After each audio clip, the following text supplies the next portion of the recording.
I would love to talk with you guys about rejection and 3 ways how to handle rejection. Let me start by telling you quickly about my heart-wrenching experience with rejection to give you an example to relate to. In September 2019, I applied for a contract that I really wanted, which was working with teens and being a part-time leader to demonstrate activities and knowledge that sparks changes and desired outcomes for children. My efforts paid off and I felt very happy when I got invited for the interview.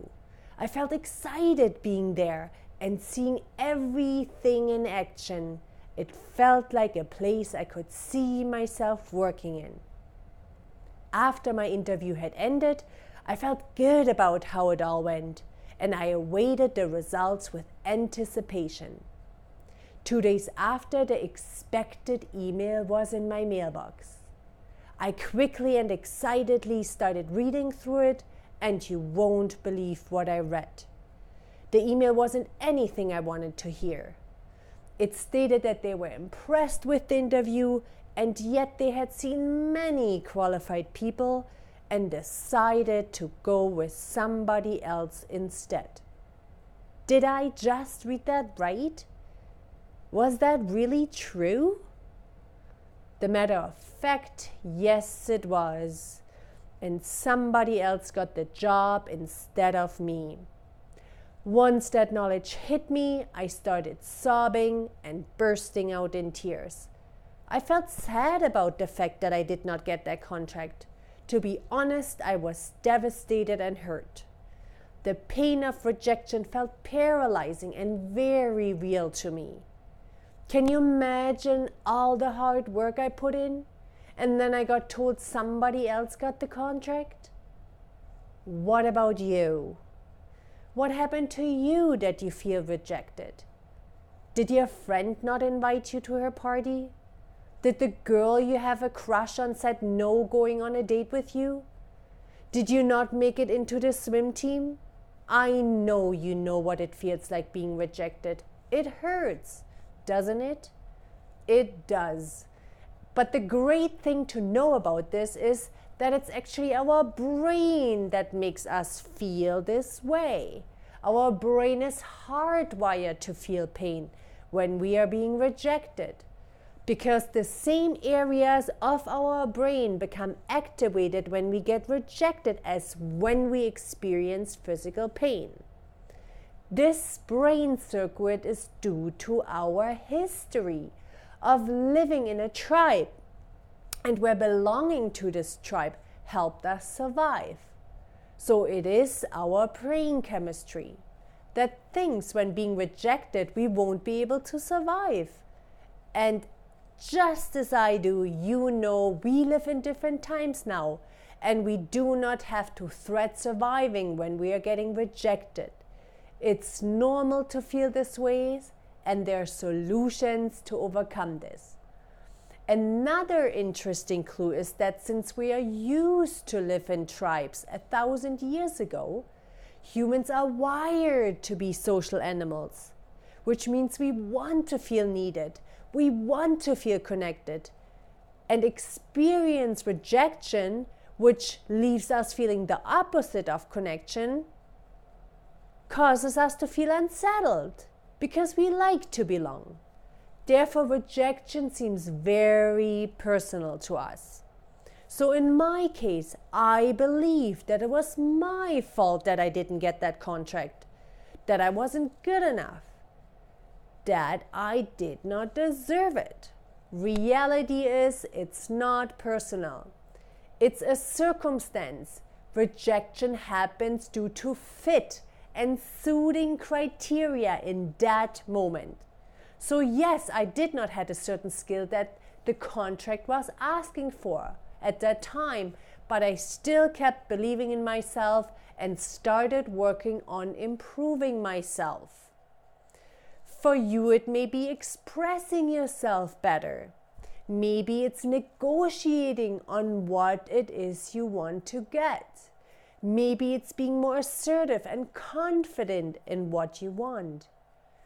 I realized rejection is part of life, and it's my invitation to get interested in what I like about myself and the people I want to be around with, and to learn what I'm good at and what I want to be good at in the future. It gave me clues to become a better version of myself.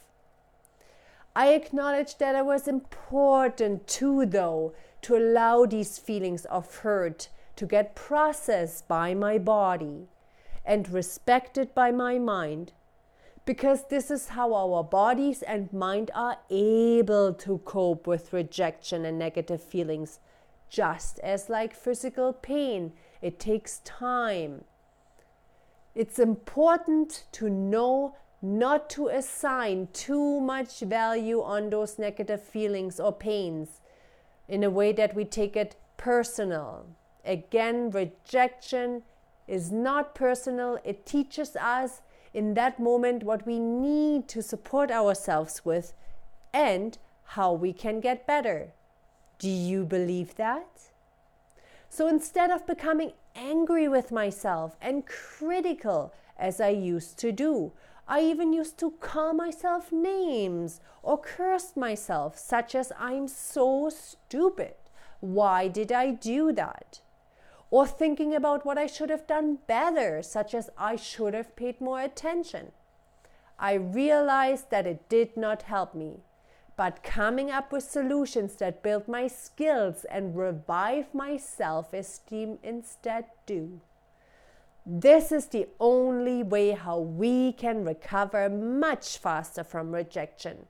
It's truly changing our attitude and response to the upsetting event or situation and taking control of what happens next.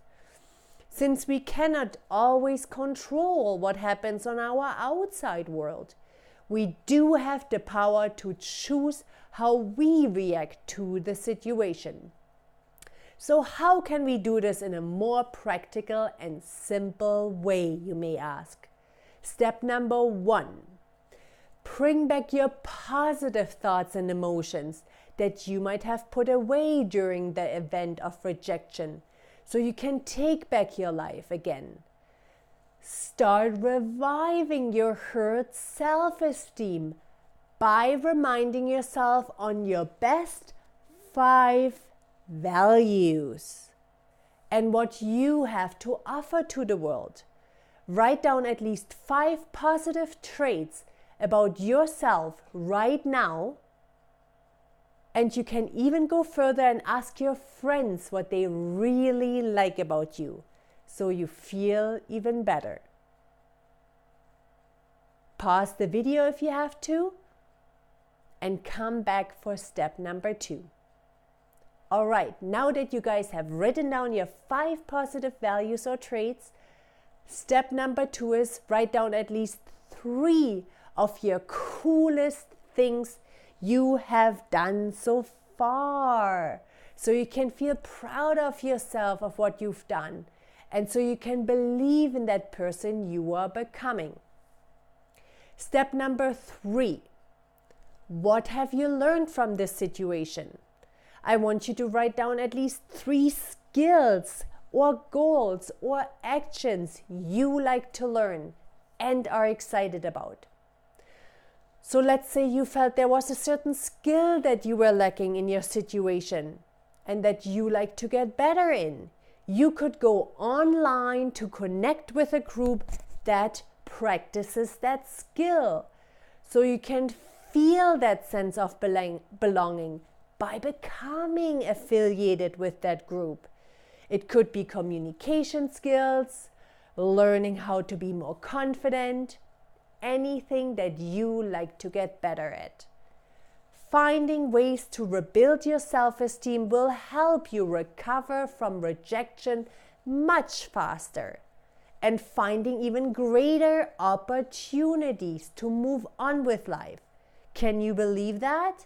Yes, I didn't get that contract that I wanted at that time, but I found another one that excited me even more. And I'm so glad I did. If your friend, let's say, didn't invite you to the birthday party or left you hanging, make a plan to meet with a different friend instead and have even more fun doing so.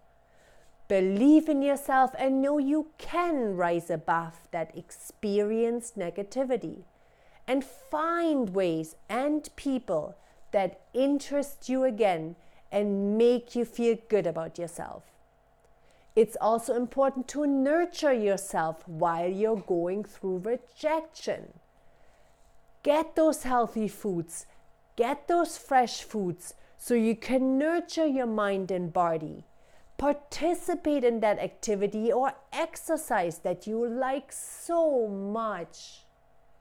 Drink at least 2 glasses of water and give yourself some nice quiet time with music you love or a book or more relaxing sleep. Nurturing yourself and building yourself back up again, same as changing your attitude to a positive one, will help you move on much faster and build these emotional hardware skills to become resilient. Remember, rejection is part of life. It happens to everybody. The more you can love yourself and accept yourself and find ways to improve yourself and be grateful for, the better you can deal with rejection. So go out there, make it real. Lots of love.